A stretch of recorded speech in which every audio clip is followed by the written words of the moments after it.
मोदी जी के व्यवहार को ठीक से स्टडी कर लो, ईआई का सारा कंसेप्ट समझ में आ जाएगा। उनकी ड्रेसिंग सेंस से लेकर उनके स्पीच में क्या कहते हैं, कैसे कहते हैं, उन सब पे गौर कीजिए। मतलब मोदी जी इमोशनल इंटेलिजेंस के पॉलिटिक्स में प्रयोग के जीते जागते सैंपल हैं, सबसे बड़े सैंपल हैं। ठीक है, जैसे एक बार बराक ओबामा भारत में आए और गुजरात गए, वहां भाषण शुरू किया, बोले केम छो, केम से खेम छो, ऐसे बोले खेम छो। तो जो गुजराती लोग वहां पर बैठे थे उन्होंने क्या किया हुआ उसके बाद, खूब हल्ला मचा दिया, एकदम गिरने को हो गए खुशी के मारे। ये होती है नेतागिरी। दो शब्द आपने बोले, उन दो शब्दों से वो सारी दीवार ढह गई जो दो अजनबियों के बीच में थी, जिसको आइस ब्रेकिंग कहते हैं सेमिनार की दुनिया में।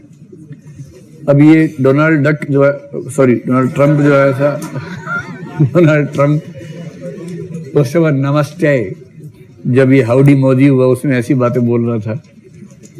तो नरेंद्र मोदी उस प्रोग्राम में हाउडी मोदी में उन्होंने भारत की 10-15 भाषाओं में एक एक वाक्य बोला, क्योंकि उनको पता है कि अमेरिका में जो उनके ऑडियंस है वो केवल गुजरात वाले तो है नहीं, न केवल हिंदी प्रदेश के हैं, बहुत सारे उसमें तमिलियंस हैं, तेलुगु वाले हैं, कन्नड़ वाले हैं, उन सब भाषाओं का इस्तेमाल किया। ये होता है कनेक्ट करना सबके साथ, सबको लगे कि हमारा ही आदमी है। फिर कपड़े देखिए, नेता लोग जाते हैं जैसे ट्राइबल एरिया में जाएंगे तो ट्राइबल कैप पहन लेते हैं। मोदी जी एक छोड़ के सारी टोपियां पहनते हैं देश में। सारी टोपियां उनको पसंद है, एक ही टोपी पसंद नहीं है, बाकी हर टोपी पसंद है। क्यों पहनते हैं? क्योंकि जिस इलाके में वहां की वेशभूषा पहनी तो वहां के लोगों को लगा हमारा ही व्यक्ति है। वहां की भाषा, फिर वो हर जगह जाके बोलते हैं कि मित्रों मैं तो यही पैदा होना चाहता था। इस बार कितना गहरा लिंक है, ये बात है। बस ये सब क्या है? इमोशनल इंटेलिजेंस है। नेताओं में ये बड़ा अच्छा लक्षण है। सोनिया गांधी के पति की हत्या हुई, सोनिया गांधी ने पति के हत्यारों की फांसी की सजा को माफ करने के लिए अपील कर दी। इससे जो मैसेज जाता है जनता में वो जाता है कि अरे यार मानना पड़ेगा। ये है इमोशनल इंटेलिजेंस। बीजू पटनायक, नवीन पटनायक के पापा थे, एक भाषण में कह रहे थे कि भ्रष्टाचार के खिलाफ भाषण दे रहे थे, खुल के बोल रहे थे कि अगर आपको कोई भ्रष्ट अधिकारी दिखे, मैं आपसे कह रहा हूं उसे थप्पड़ मार दो, मैं देख लूंगा। ऑडियंस में से एक आके उन्हीं को मार दिया। लेकिन उस आदमी की क्षमता देखिए। उसके बाद क्या हुआ? मुस्कुराए, जेब से 100 रुपए निकाले, उसको दी और बुलाया, आप सबको ऐसा होना चाहिए। उसके बाद वो आदमी मिला नहीं। फिर अलग, शायद मिला, मैं मजाक कर रहा हूं। अच्छा, किसका मन नहीं करता झापड़ खाने के बाद कि 2 कसके लगा दूं? पर यह है इमोशनल मैनेजमेंट कि इस समय अगर मार दूंगा तो इलेक्शन गया, इस समय कैसे मैनेज करें कि इस बात को भी कन्वर्ट कर दूं वोट लेने में।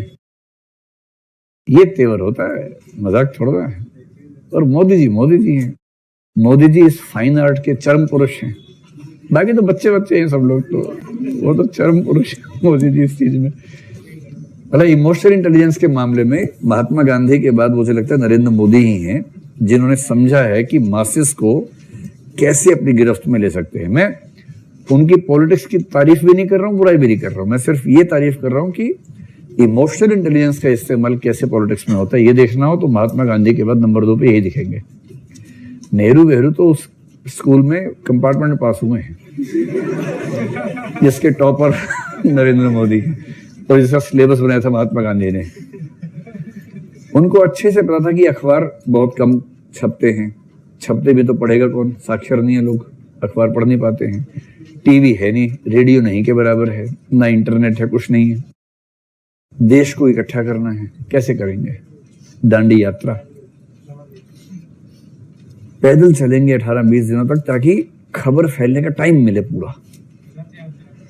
जैसे रथ यात्रा की, लोह पुरुष जिनका लोहा जंग खा गया बाद में, उन्होंने की थी ना, तो ये होता तरीका। इससे क्या होता है कि आप पूरे मासेस को एक कर लेते हैं। और ये महात्मा गांधी से बड़ा कौन सीखेगा। देश गरीब है, देश को ये एहसास करवाने की मैं तुम में से एक हूं, उन्होंने अपने शरीर पर ऊपरी हिस्से में कपड़े पहनना बंद कर दिया कि जब देश में लोग गरीब है तो मैं कैसे पहनूं। अब ये जो इमोशनल मैनेजमेंट है, ये कौन क्या खा के कोई करेगा। जो अपने कोट पे लिखवाता और नाम अपना लगातार, वो कैसे करेगा। ये मतलब व्यक्तिगत आलोचना ही नहीं, मैं हंसी मजाक के माध्यम से बताना चाह रहा हूं कि अलग अलग लोग कैसे पॉलिटिक्स में इमोशनल इंटेलिजेंस का इस्तेमाल करते हैं। आप केजरीवाल को देखिए, उसको पता है कि उसका वोट बैंक गरीब आदमी है। ऐसा नहीं है कि दिल्ली का मुख्यमंत्री ठीक कपड़े नहीं पहन सकता है, दिल्ली का सीएम इतना गरीब नहीं होता है। दिल्ली का बजट आज से 5 साल पहले 50,000 करोड़ का था, अब मेरे ख्याल से 80-90 हजार करोड़ के बीच में है एक साल का बजट। कितना? 87 है। 48,000 करोड़ के बजट को बढ़ा के 87,000 करोड़ पे लेके आए हैं। इसमें इस पार्टी की मतलब सफलता भी है, ये इन्होंने कैसे मैनेज किया वो एक अलग मैकेनिज्म है। लेकिन 87,000 करोड़ के एनुअल बजट वाला मुख्यमंत्री ठीक से कपड़े ना खरीद पाए, ऐसा तो हो नहीं सकता है। अब देखेंगे कि पैंट बहुत ढीली पहनते हैं, अच्छी नहीं पहनते हैं, और कमीज कई बार एक साइड की बाहर निकली होती है। इसको कहते हैं केयरफुल केयरलेसनेस, बहुत सावधानी से ओढ़ी गई लापरवाही, ताकि जनता को लगे ये तो हमारे जैसा ही है। इसको तो ये भी नहीं पता कि कैसे अच्छे कपड़े पहनते हैं, तो हमारे जैसा है तो।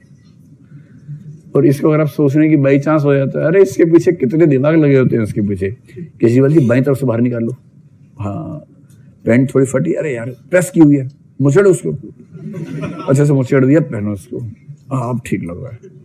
एक पोस्टर वाली फोटो खींची, हाँ ऐसे ही जाना है। तो ये होती है इमोशनल इंटेलिजेंस, समझिए। हाँ, खाली बुके लेके जाना नहीं होता है, और भी बहुत कुछ होता है।